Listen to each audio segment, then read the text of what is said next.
Israel के 3 बंधकों को रिहा कर दिया है, सौंप दिया गया है।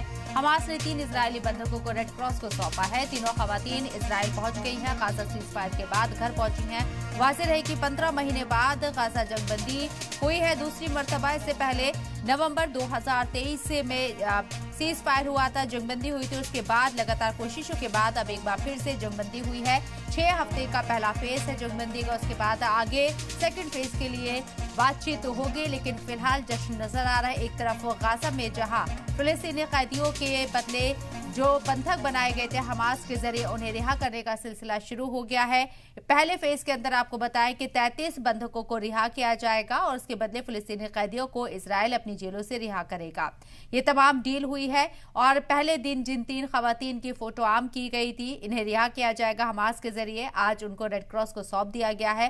पहला अमल पूरा हो चुका है। 6 हफ्तों में 33 कुल बंधकों को छोड़ा जाएगा। हालांकि तादाद यहाँ 90 से ज्यादा बताई जा रही है बंधकों की, लेकिन फिलहाल कोई ऑफिशियल एक डेटा नहीं दिया गया है।